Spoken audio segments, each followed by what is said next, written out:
You ready? Let's do it.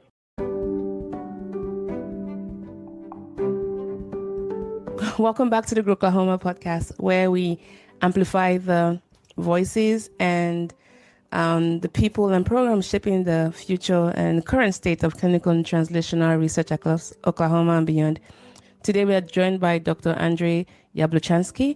He's an associate professor of neurology at the University of Oklahoma with expertise in neuroscience, cardiovascular psychology, physiology, and aging. He leads a groundbreaking research program focused on microvascular dysfunction and its role in cognitive impairments. And his work bridges the lab, bench, and the bedside, combining the state-of-art imaging, animal modeling, and translational studies through the newly established Translational Neuroscience Laboratory. He's especially interested in how cerebrovascular changes contribute to aging-related conditions, including vascular cognitive impairment, and what that means for prevention and treatment in real-world populations. In this episode, we'll discuss the complexity of aging brains, how Oklahoma is uniquely suited for aging research, and why mentorship, collaboration, and curiosity remain essential components in any scientific career. Let's dive in.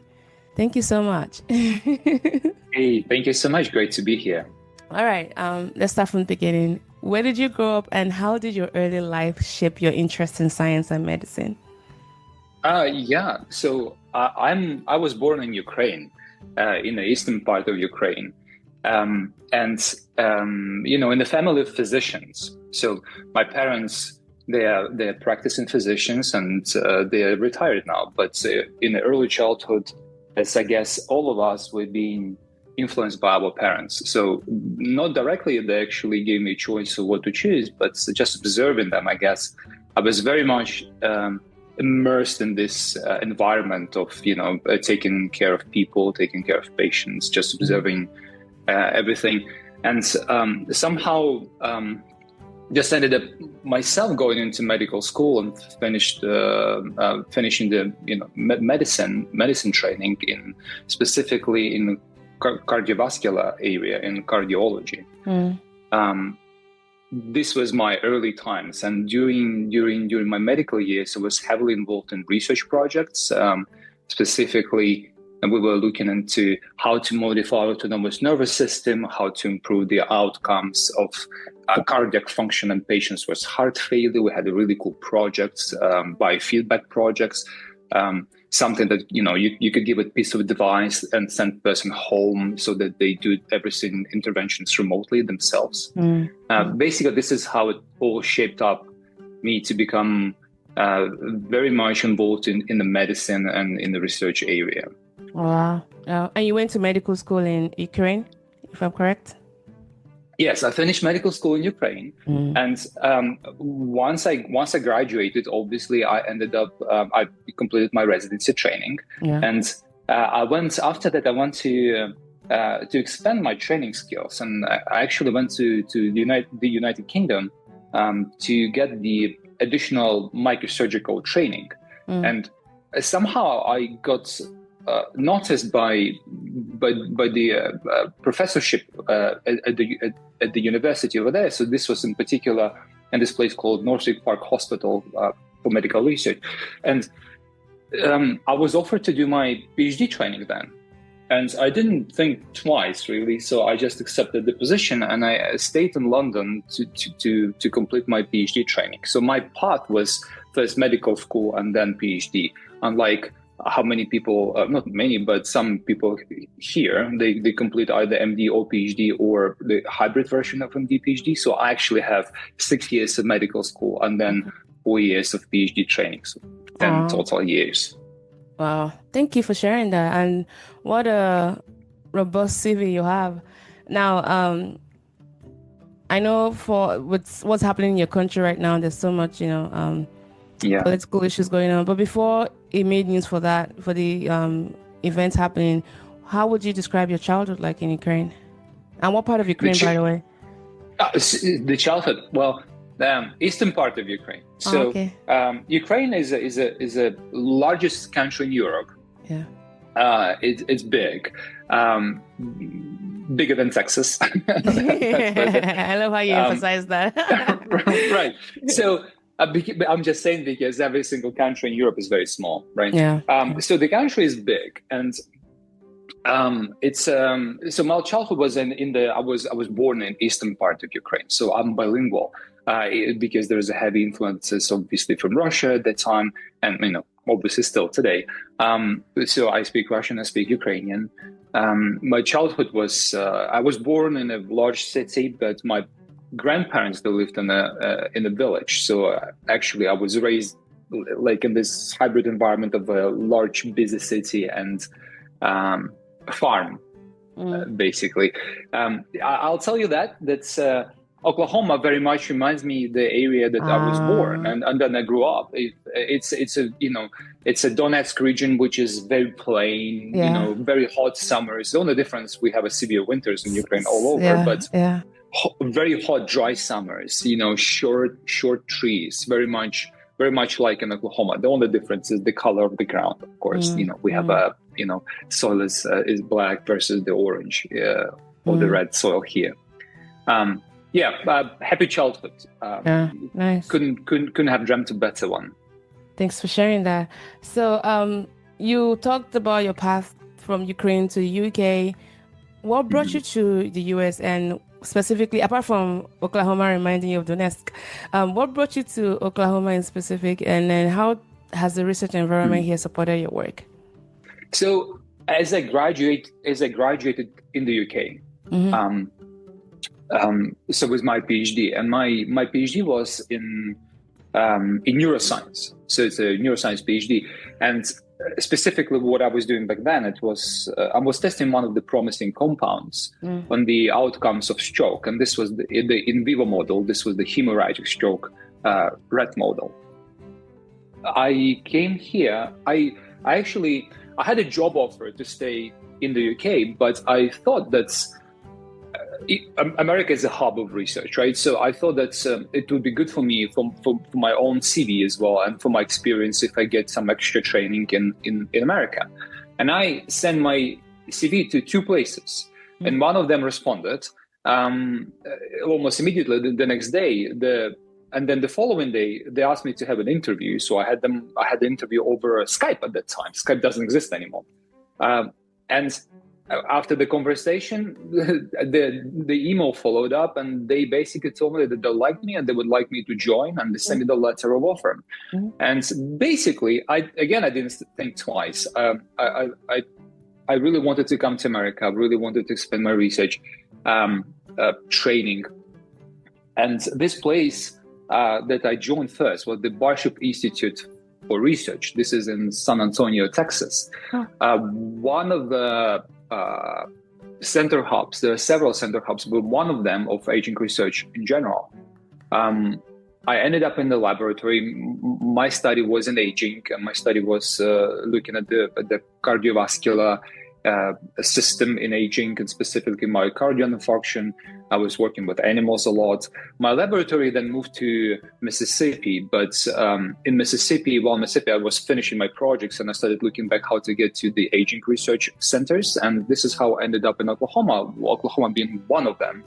Again, one of the major cities, very nicely located in the geographically speaking in the United States, with a massive a program with a big research agenda and some big names in the aging field, right? So we have 2 big centers over here, well, several big centers, but obviously the Neuroscience Center, we have Oklahoma Medical Research Foundation, the Nathan Shock Center. So this is a great place to be. And this is how I ended up here. Wow. I mean, that's a very beautiful website, the push and pull. And so how long has it been now since you've been in Oklahoma? Oh, it's crazy. I was just talking one of these days to my friend. I came to Oklahoma in 2015. It was 10 years ago. 10 years ago. So I'm at the anniversary. And is this the longest place you've spent in America? Because I know you've moved around, from Mississippi to Texas. Yes. Mississippi. This is the longest you've stayed in any place?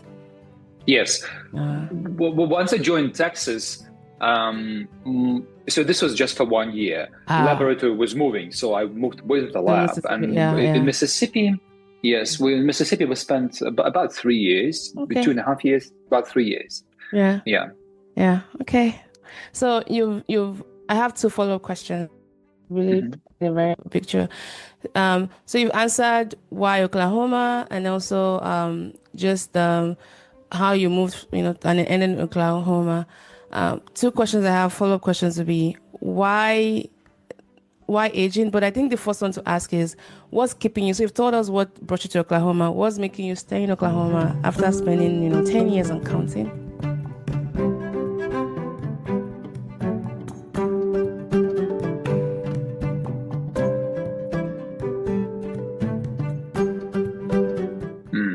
Yes.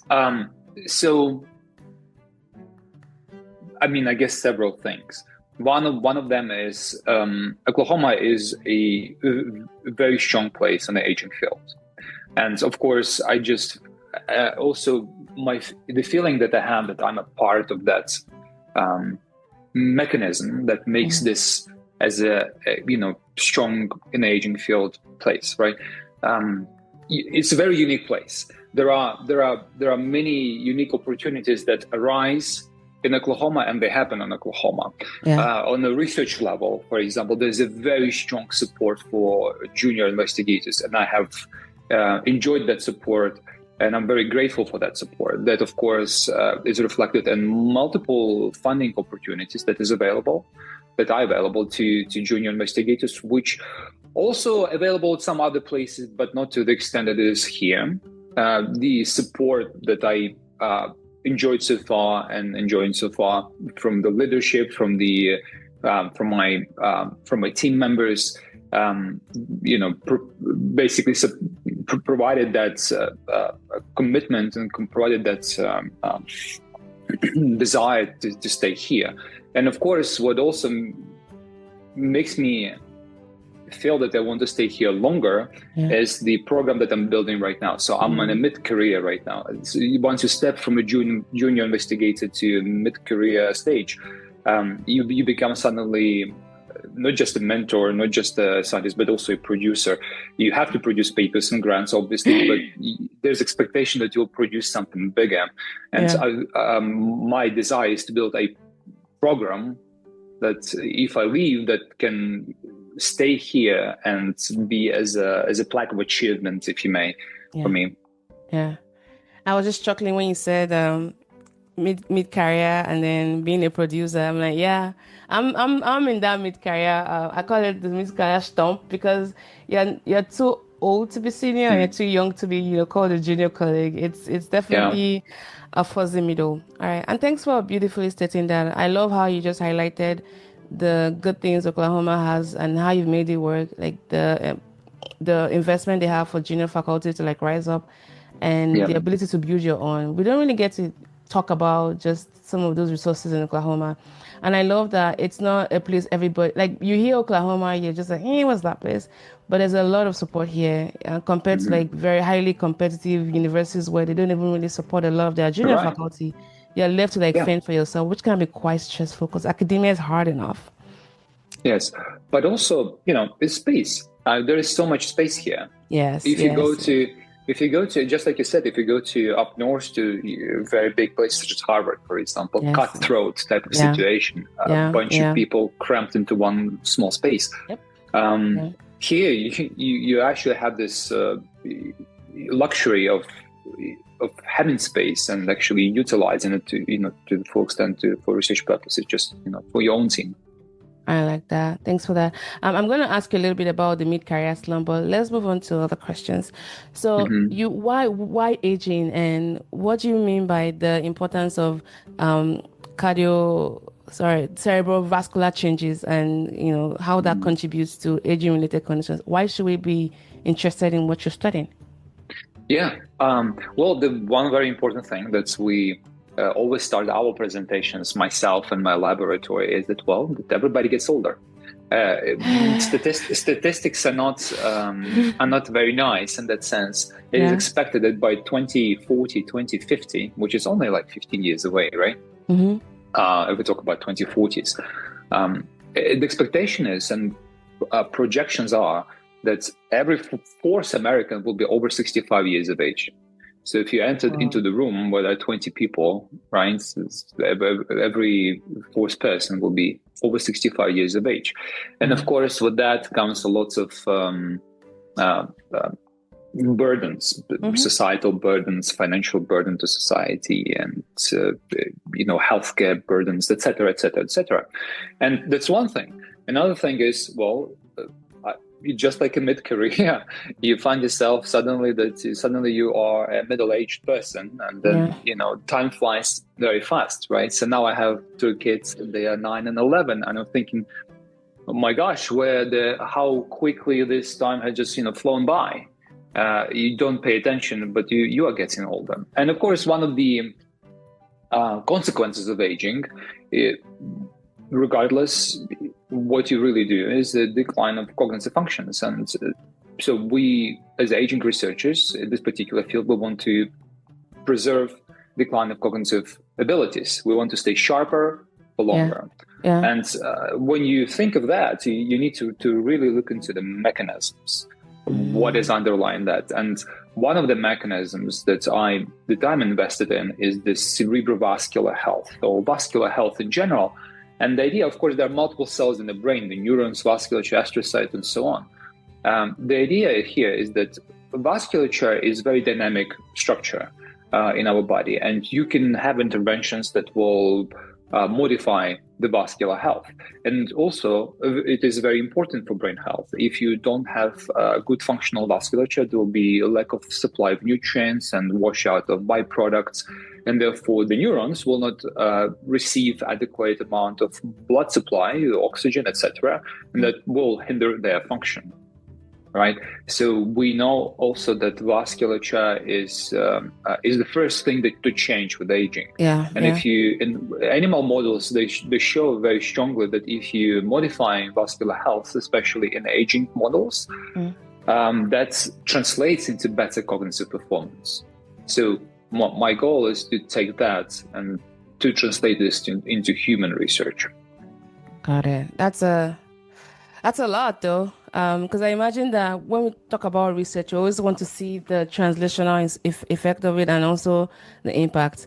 Given that aging is a continuous phenomenon and everyone is afflicted with it, how do you, what's the funding like for you, especially showing the impact of your work? Because it's so time dependent in so many ways. Mm-hmm. Sorry, what is the funding? What's the funding landscape like for you, given that, especially from funders, like what they're wanting? So take, for example, if you're studying cancer outcomes, you can have hard outcomes like, if you have like a medication, you can have hard outcomes like, reduction in recurrence or 50% reduction in this particular symptoms. Given how nebulous aging is, it's not necessarily always an affliction as much as everyone goes through it, right?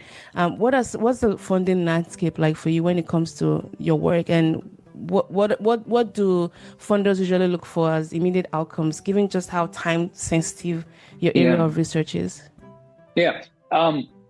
So in aging, there are several directions. So some people some research look at the lifespan, and just like what are the mechanisms, what are the signs of longevity, how longer we live as the human beings, right? Looking into this particular mechanisms, and there are dedicated funding opportunities for that. I'm more so on the side of health span. So we already know that we live longer. Yeah. My goal is to live well. Right. So the idea is that people used to live, let's say, 60 years, right? And for example, that chronic diseases will start occurring at 40 in their 40s and 50s. Now people live longer in terms of years, but the chronic diseases, they still appear at the same time, 40s and 50s. So now we live longer with the disease, right? And that translates into all the societal and financial burdens. So my goal as a researcher is to push that health span, chronic diseases to appear later in life, or maybe even not at all. So when you talk about outcomes, what would be the outcomes in aging? Just like you said, there are a lot. generally speaking, it's important to consider that aging is not a disease. It's just a continuum. It's a function of time, basically changing our physiological abilities and physiological functions. And there are lots of things that change with aging, and of course, people become frail cognitively, physically, etc. So, just like you said, there are no particular outcome that you can go after. You can choose anything you want, and the funding front here, there are dedicated institutes, the National Institute on Aging, that has been designed to and established to basically investigate the mechanism of aging and how to improve the health span and the lifespan. Thanks. As you're talking about health span and lifespan, there was this book I read by Peter Attia, Outlive, and he broke that down, and he talked about the 4 horsemen and how avoiding those 4 primary causes of disease capacity and death as we age can help us, increase our health span. I'd never really thought about the difference between health span and lifespan before I read that book. So it's just very important to it's a great book. I read it as well. Thank you. All right, I feel like I have so many more questions for you. I'm not even going through all of my list yet. Okay, let's talk about just what you're doing in your center. So we know that Oklahoma has a large aging population, right? And you also have sadly high rates of cardiovascular and cognitive health challenges. We're ranking 48th of even I think 49th in cardiac outcomes. How does this shape your research questions, by the way, especially when you're thinking about Oklahoma as a focus? So Oklahoma is in this belt, right? So there's the southeast, geographically speaking, the southeast belt, and it's called, people call it stroke belt and myocardial infarction belt and obesity belt. And yes, there are many. So this particular region is suffering from the high prevalence of cardiovascular risk factors, right? And obviously with the high prevalence of cardiovascular and cerebrovascular diseases. Of course, it's also driven in part by not just by food quality, etc., but also by the access to care, to clinical care, to the distribution of our population, how they are geographically located in relevance to the medical centers, or to their programs that would promote healthy lifestyle, for example. So, of course, this is a great place to be research-wise when you are in the center of epidemic, right? An epidemic of cardiovascular risk factors and cerebrovascular risk factors and diseases that provides you the access. We never have a limit, obstacles in recruiting participants with certain diseases, which is a devastating reality, but it is. So it's how does it shape my research? I'm happy to be here and to be at the forefront of these research problems and medical problems.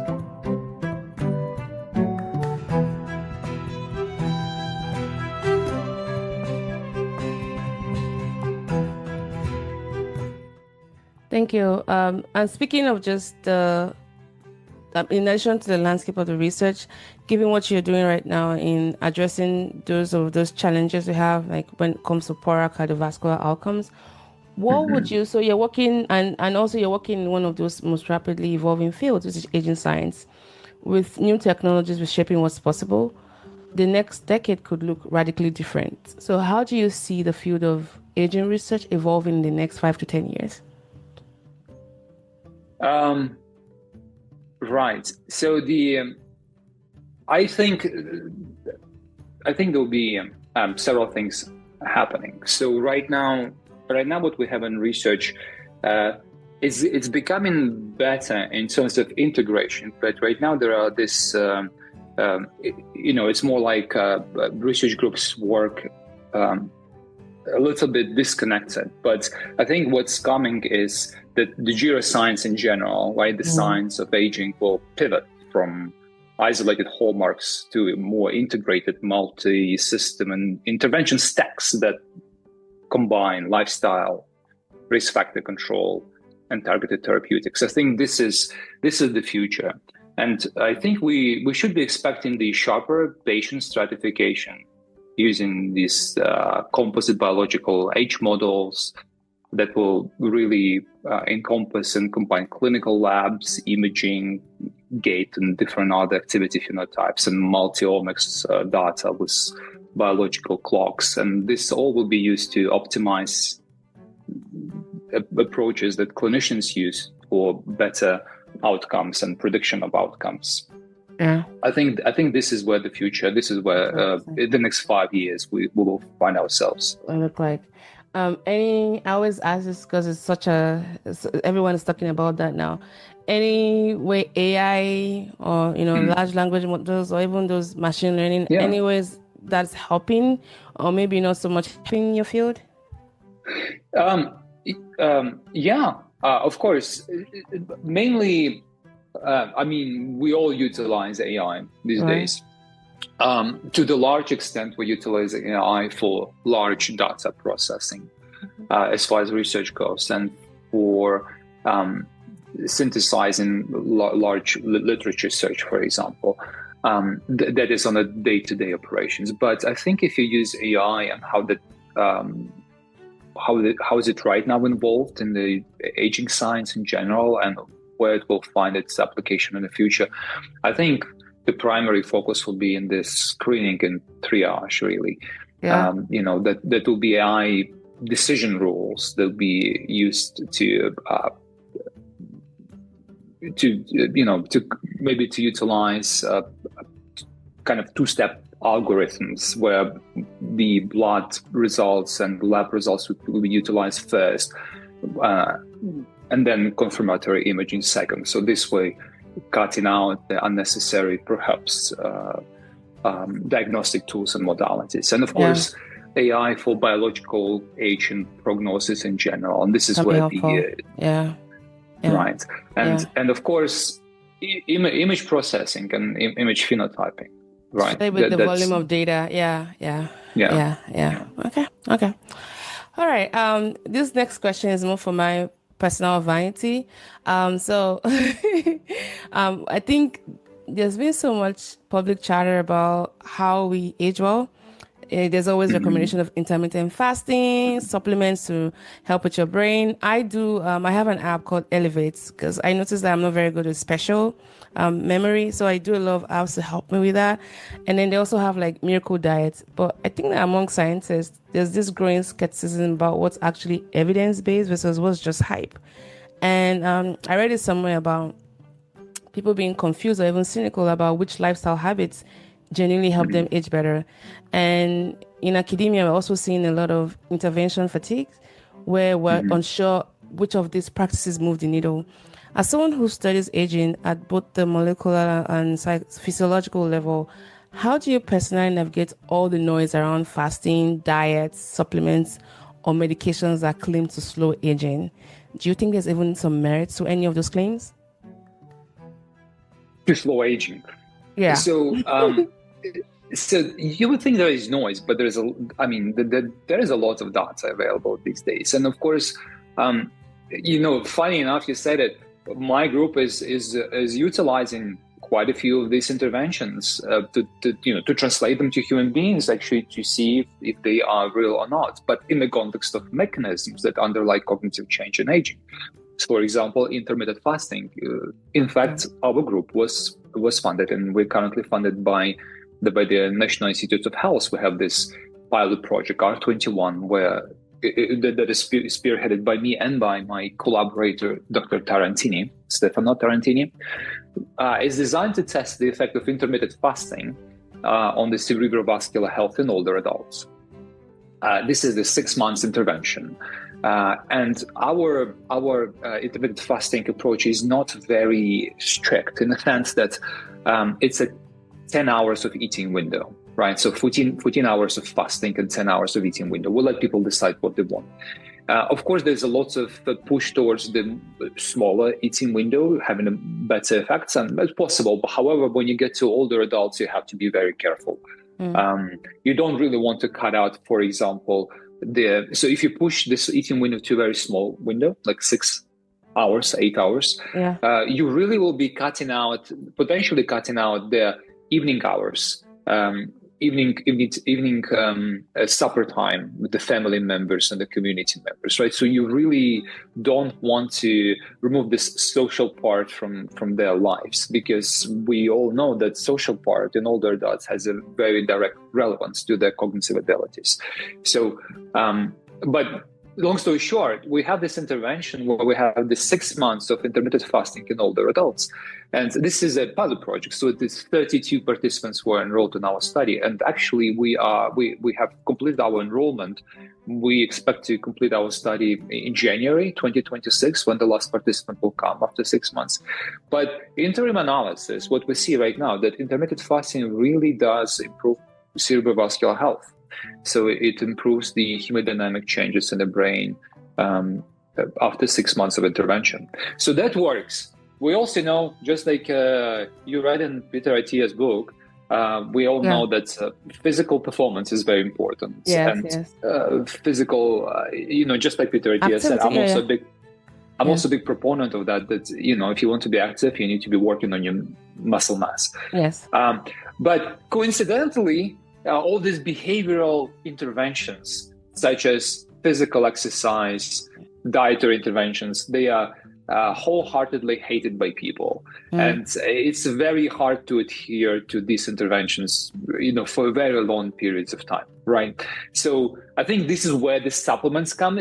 You really want to see what pathways in the body are affected by these interventions that have the most effect, such as exercise and dietary intervention, and then to try and see whether you can identify that pathway and that design the pharmaceutical intervention that will be targeted at that particular pathway. But this is where the supplements come into play. We also test multiple supplements in our laboratory in older adults, as well as the middle-aged adults with obesity, etc., with multiple risk factors, but in older adults in particular. For example, we have this clinical trial right now, which is also funded by NIH. It's testing the effects of the nicotinamide adenine dinucleotide supplement, known as a nicotinamide riboside, in relatively healthy older adults. I cannot tell you whether there is any effect or not, because it's a double-blinded, placebo-controlled study, and we're just over halfway into the clinical trial. We just enrolled about 120 participants out of 214. So probably 2 more years before we can get to real data, and I'll be happy to follow up with you on that and tell you whether that supplement works. So, of course, there is a lot of noise. I think when you talk about human research, you need to pick up. You need to focus on the things that's unlike in animals. You cannot focus on very one mechanism. Of course, the body is a complex system. When you have an intervention, it needs it needs to be a complex type of intervention that affects the whole the body as a whole. So the best way is to focus on interventions that do have this complex and systemic effect, rather than one particular pathway. Yeah. Okay. Fair enough. So apart from just the physical activity to increase your muscle mass, what are some quick tips you can give our listeners on how to age well and improve their health span, not just their lifespan, but also their health span? Yeah. Eat well. What does that mean? There is so exercise and eat well and sleep well. Probably the biggest things you can do in your life.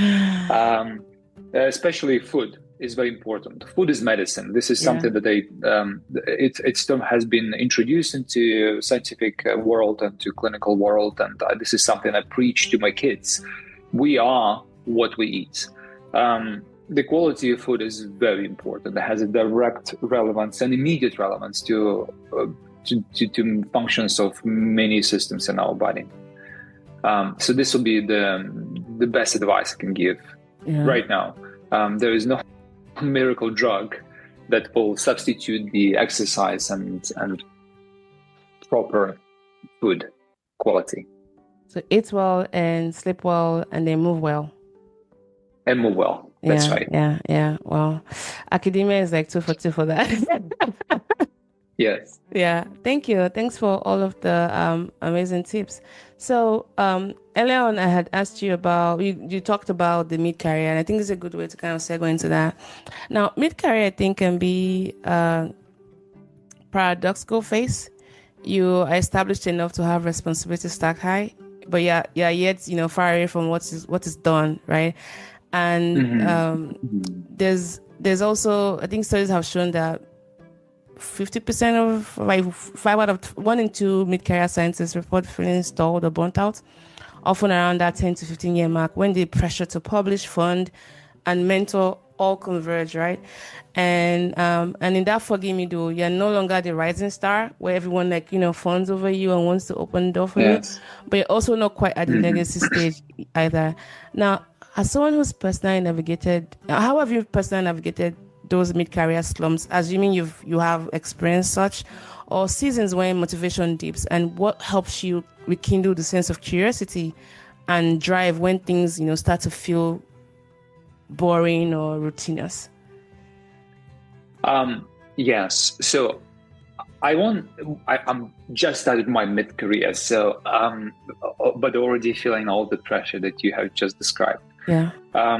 Yes, of course, there will be periods of a lot of stress, and then you would think it eases up, but then it doesn't really. It just changes the character, and changes maybe a little bit the intensity, but just changes the character. So there's a period when you need to write grants and submit grants, and there are usually 3 times a year, right?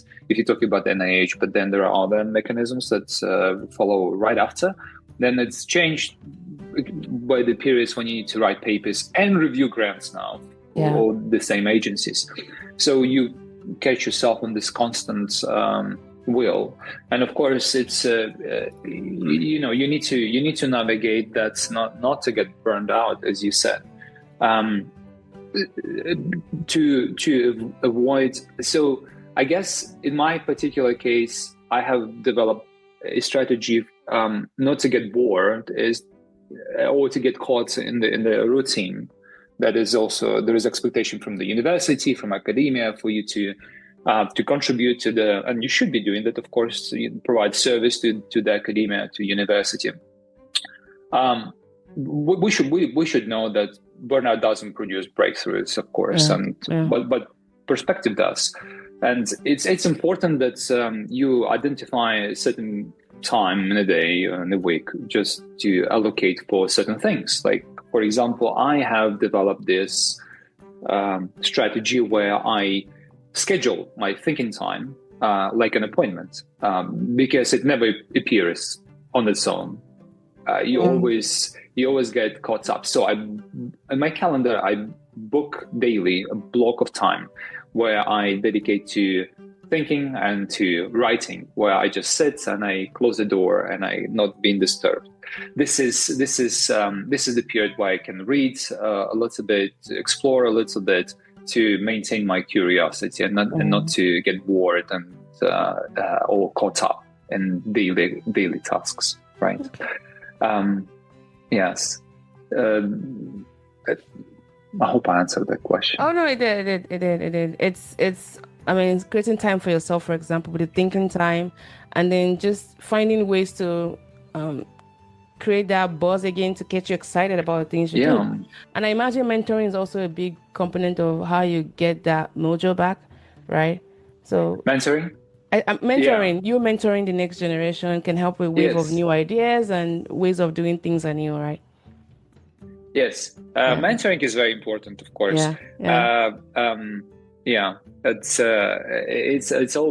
also a struggle sometimes, but it's probably one of the better things of a research that can happen. That you try to pass on the knowledge and try to navigate the lives of other people. Just hope that you're doing a good thing. I mean, from your repertoire, you've trained and collaborated with a diverse group of scientists. What's your personal philosophy on mentoring the next generation of scientists, by the way? So my personal philosophy is that stems from my personal experience, right? In my laboratory, there are many students come in, and some of them. So I have PhD students, I have medical students, I have postdocs. My personal philosophy. I'm largely a hands-off mentor. I'm a very big proponent of allowing my students and postdocs in the lab to develop their own research agendas. In particular, when it's aligns with the research agenda of my projects, of my very own interest. There are the cases, of course, when you need to provide more help, not developing research agenda, than you would really want to.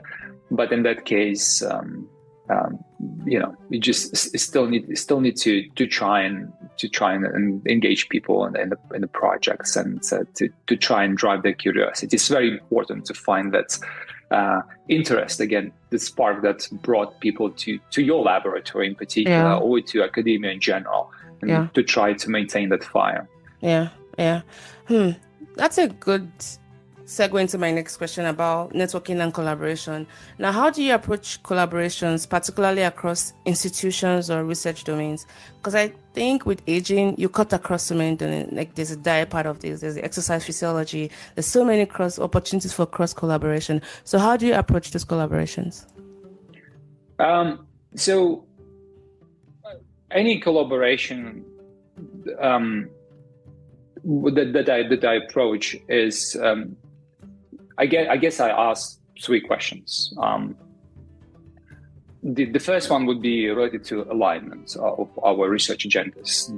Does it really serve my long-term scientific question, or is it just an impressive to be on the paper, right? This is number one. The second one is energy. Whether the question would be, does it make me curious or just tired approaching that collaborative effort? Because I believe that sustained enthusiasm predicts impacts better. And the last thing important to ask is, are the collaborators equally invested in the research projects, in the research agendas that you're trying to develop together?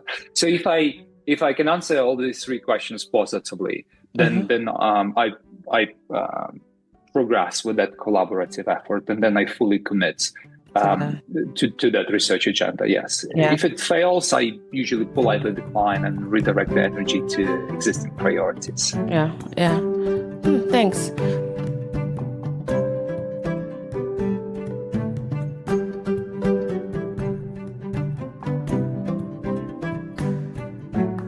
And those are great philosophy to kind of live by, to help one get the best out of collaboration. And I think it also helps to, being truthful about if this is productive or not can actually save you a lot of time. And there's a lot of growth in just declining. Okay, this is not working. Let's re-strategize, or let's just drop it.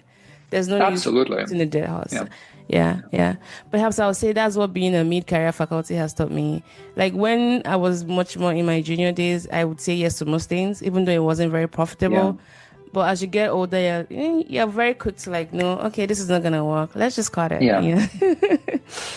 It's one of the dangers of saying yes to everything. Because my junior stage, I said yes to literally everything. I found myself on 12 student committees and a bunch of grant reviews, study sections. It was a disaster. Disaster, and it was a very hard to climb out of that. So follow those commitments. You have to be. You need to take care of yourself. Of course, you need to be careful with what you say yes to.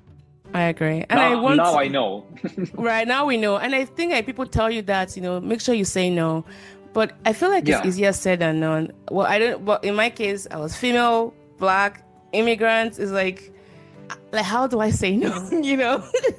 Right. But anyone listening to this, it gets better. Even though you're saying yes to everything and you're not able to say no, It will get better. But we hope that you find ways to take care of yourself, okay? And in fact, sometimes saying no, you're actually doing a favor to the person, right? To the collaborator, because, if you know that you cannot commit or you will not be of a good, help, what good of it if you say yes now, and then the collaborator or students or whoever it is will find that you're not capable to provide that expertise or time that was needed. Bad favor. One of my mentors actually taught me something. She was like, why not just say, I appreciate that you thought of me. Like, if someone is asking you to do something, they already think highly enough of you, I hope, for them to ask you to do that. So if you're saying no, you're not necessarily letting them down. It's also just helping them understand that, hey, this is not going to work for me, but I still thank you for thinking of me. Perhaps next time, Yes, absolutely. That's the way. Yeah. Okay. So you've already talked a little bit about how Oklahoma has helped you, like there's space, there's, you got a lot of support as a junior faculty. How has OSCTR, which is the sponsor of this podcast, by the way, how would you say has, helped move your research forward? I want to say that OSCTR is an amazing resource. More importantly, just like you said, it's a sponsor of today's podcast, right? But it also was the very first funding I received to do the translational research. Really? The translational laboratory that we established in 2018 was an idea, and of course there was some startup funds that allowed me to purchase the equipment, but research question, and the first research project that was conducted in our laboratory was funded by OSCTR.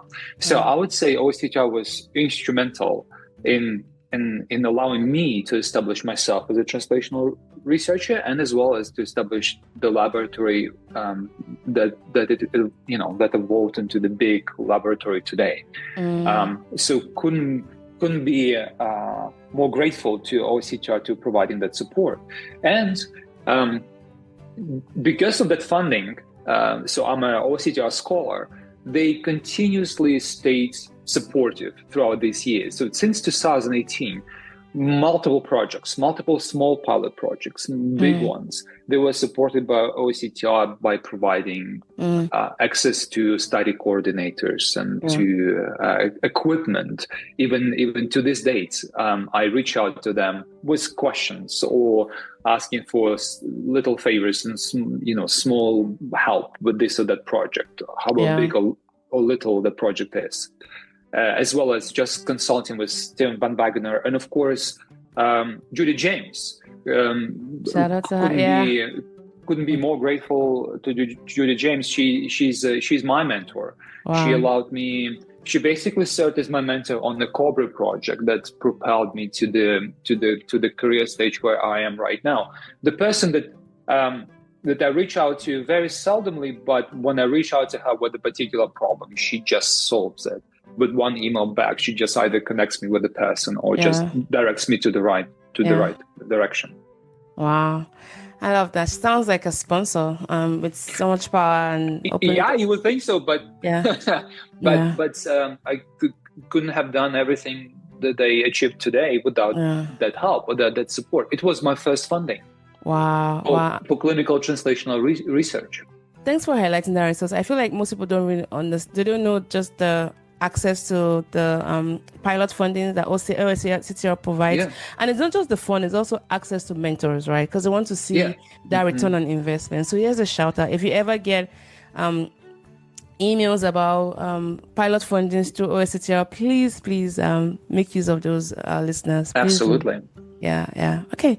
Now I say going to your lab, the Translational Neuroscience Laboratory. I just like how very obvious it is, like this is a title. From the title you can tell what it's about. And in just reading a little bit about it, I see it as that ambitious convergence of vascular biology, neuroscience, and aging research. And these are fields that we know operates in silos. And I imagine that for you, creating that space was one to really ask those important questions about, how do we bridge bench science with real world aging outcomes? Was there a particular moment, a finding, or even a patient story that convinced you that this was the direction you need to build towards? Well, so probably the best example, the reason why I ended up here in this translational field, on this translational, occupying this translational window here at Oklahoma, is that when you look at the research, the problem is that there is a lot of effort in finding the medications intervention for this or that. For example, Alzheimer's disease, right? And all those interventions are tested in animals, of course, first, which is very important. You have to first figure out the mechanisms and have a first base layer of research done to show the efficacy of that particular intervention. But very often we find that, well, humans are not exactly the same animals that this medication is being tested in. And to the large extent, so we see a lot of failed interventions, right? That never been fully translated from animals to human research. The question is why. So that kind of pushed me to this, to first of all, the translational lab, what we do, first we test the physiology. Is it the same? Are the mechanisms that underline cognitive decline, underline frailty, or are the function, the system that the decline, the functions of which decline with aging, are they similar between preclinical models and human participants before we wanted to go ahead and test interventions? So that was one. And also to a large extent, we know that, well, what I see right now is that many interventions that are tested by pharmaceutical companies and really taken away, not taken away, but so very often we wouldn't see the full picture of what is happening with this intervention that tested. So having this type of a laboratory that would allow testing interventions in human participants in academic center, I think is very important. Also, transparency that it provides to our population at large, right? Because all the funding that we utilize for this type of research is basically coming from the public funds. So I think it's very important that the research belongs to people that pay for it. So this is elaborate answer, but I think I hope I answered your question. This is how I ended up here in this particular field. Yes. Thank you. This was really good, and I've just had a great time talking with you so far. Although I have a lot of questions, I think we can begin to bring it to a close. What's one myth or misconception about aging you wish more people understood? Probably that's that aging is this inevitable, uniform downhill slide that cannot be modified. I think many people think that is the case. And as a researcher myself, and I don't practice medicine here in the United States, at least at the moment, but with the clinical practice that I had before in Ukraine, that's not true. There are many things that can be changed, can be modified, can be improved in aging. And I think that is very important to know. Okay. Thank you. So these are like lightning round questions where you just say the first thing that comes to your mind. What's the most underrated piece of lab equipment that you have? Underrated? Yeah. Pipette stand. The what? I think the pipette stand. Oh, pipette stand. Oh, yeah, because they might keep breaking, right? I remember that from chemistry. Yeah. So I think many times, there's this thing. My pipette is missing. Always meltdown, right? That can happen in the laboratory, or like if you lay down, it falls off and breaks. Yes, so and they roll off.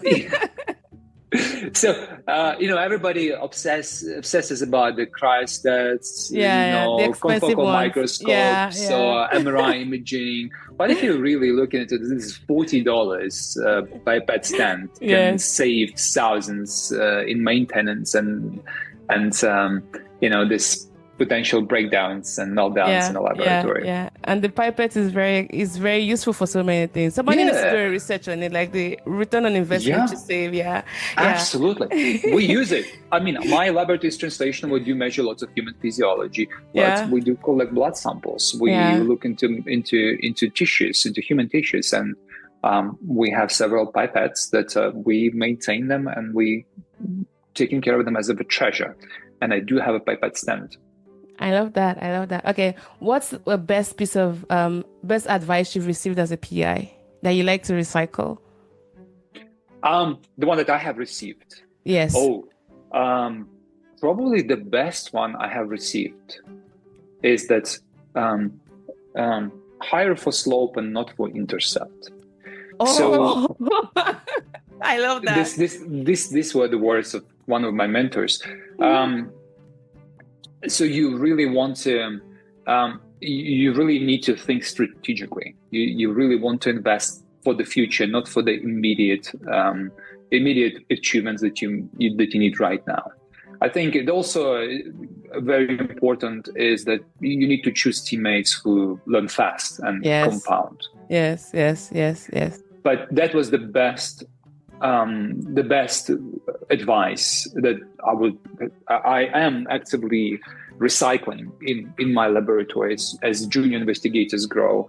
From my laboratory included, I always tell them, spend the money, hire for growth. Yes. That's a key one because we're used to the flash, right? The current skills, the initial output. Like when I go back, Y equals MX plus B. Go for the M, not the B. Right. Yeah. Exactly. Yeah. Now, outside of the research lab, what's your go-to way to recharge outside of the lab? Two things: family and exercise. And exercise that starts in my garage gym, and every morning I try to every morning. Just before this podcast, I was exercising in the gym, and I do recharge playing soccer on the weekends, and so much so that several postdocs play in the teams with us on the Sunday mornings next to Devon Tower, and my student now has joined the groups. We play together, and the family activities with the family, with my kids, with my wife. We have a dedicated date time, just two of us, and that date time is our dance classes. We take ballroom dance classes every Saturday with my wife. So those two things, my recharge time. So for exercise, I'm just curious to know how long are you doing and what kind of exercise are you doing to help your aging? Well, so as we discussed with you, I'm a big proponent of maintaining the muscle mass. So I primarily my exercises are weights, free weights, and strength exercise, strength training. So I do lift weights. I very careful not to put a lot of axial pressure. So I think safety is first. I'm thinking this right now as I'm moving into my middle age versus when I was younger, when I was reckless and I was lifting weights dangerously. I would say that left me with some injuries that I have right now. But today I'm very careful and lifting weights, and I hate doing cardio exercises. I hate running. That's why I find I hate it to the bottom of my heart. But it's very important to have cardio exercise. So the best way to, in my case at least, is to engage in cardio activities that are in a game manner, right? So as I said, we play soccer. That's a lot of this high interval intensity training. You run a lot. Slow and fast, and especially we have this mini soccer field that we get together with friends and a bunch of us. We just play the game.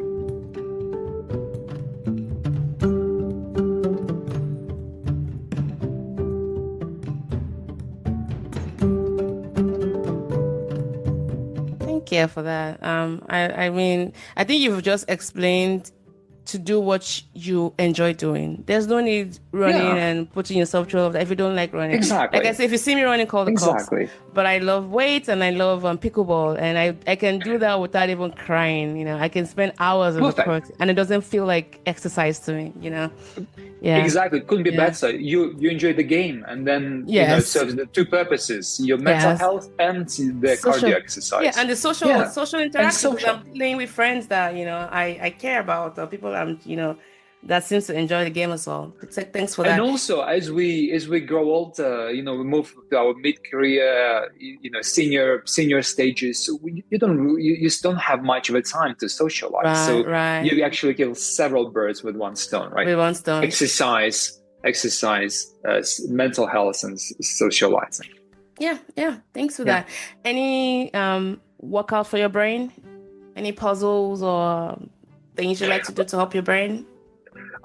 Yes, I try to do not puzzles, but kind of puzzles. I'm trying to learn languages. So I don't know many languages, but of course I speak Ukrainian, Russian, English, and a little bit of French. I'm learning. That's a lot. but right now I'm trying to learn Spanish. I think it's very important that some of it in America in particular. Yeah. And this is kind of a puzzle because it's really putting things together. There's grammatical structures, lexics, and vocabulary is different. So this is how I engage my brain to try and stay healthy. So the only way. The time that I have to study Spanish. So as I drive from Edmonds to Oklahoma City, it's 25 minutes in the morning, 30 minutes in the morning, the podcast. Yeah. That helps me a lot. And on the way back, so at least 40 minutes to an hour of language learning. Great. I'm big on language learning. I am on day 455 of Spanish learning on Duolingo, and I love how the bird keeps me grounded. There you go. Feed the bird. There you go. Yeah. Okay. Wrapping up questions. If funding or infrastructure weren't a limitation for the kind of work you do, what moonshot project would you pursue if you didn't have to think about the money or setting up a lab? Right. So for Oklahoma here. Yeah. There are. So I would love. This is something I'm moving. I'm trying to develop. The negotiations started a little bit. I need to get back to them, but I would like to have our own longitudinal cohort, aging cohort. Of course, there are limitations to aging studies. For example, the Baltimore longitudinal aging study and SALSA, for example, the San Antonio longitudinal study on aging, and others. The problem with those aging studies is that you kind of need to follow up people from childhood to the older age, right, until they die. And if I started somebody, I will retire. Somebody will need to finish the project. And also the big problem, pitfalls of those type of project is that over the years, over the time of these longitudinal projects, the technologies that you implement to collect data to measure outcomes is also changing. So what is relevant today may not be necessarily relevant in the future. So my moonshot at this point would be to create this cohort aging study. Synthetic cohort aging study where you can employ different cohorts of age groups, let's say from 20 to 40 for this many people, and 30 to 50 this many people, and follow them up over the periods of 5 to 10 years. And you can collect a lot of data from these participants, which will which could be immediately available to the scientific community, right? And also the amount of technologies that you can implement in these type of studies is massive. So digital twin types of studies, where you can collect a lot of data using sensors. Yeah. Mm-hmm. And it doesn't feel like you're collecting data. It might even help with those intervention fatigue we see a lot of our, patient population out there. Yeah, exactly. So kind of short-term, relatively short-term synthetic aging studies. That would be my moonshot. Thank you. Thank you. All right. So I promise this is the last question for you that you would have to answer. Okay. When we have guests on this podcast, we have them leave questions for the next guest. Now you're going to answer a question that was left by a guest. They don't know who the next guest is, so it's always like a random question. And then once you're done, you also get to leave a question for the next guest. Now I have 1 to 12, number 1 to 12. You can choose any number, and I'll tell you who it's from and then what the question is. Okay, 5. Number 5? Yes. Okay, so this is from Deborah Hawkins, who's from the College of Nursing, and she would like to ask you, any disease process to develop an education for, which and why? If you had a disease process you would develop an education for, what would be that disease and why? Education for disease process. So, I very much like the developments in educational material for Alzheimer's disease. Actually, that University of Oklahoma has spearheaded some time ago. I'm ashamed to say that I don't know where exactly this project is right now at, but there was this education material. There was a fantastic educational component that was structured here that was delivered to medical students as to make them aware and get a little bit of feeling how people with Alzheimer's disease feel themselves every day, right? So, like, just an example was that there was I remember there was a phone with the buttons on it, and the task was to dial a number. But when you get to the phone, all the numbers that you see, they're scrambled. You do not know. Oh, no. They're like a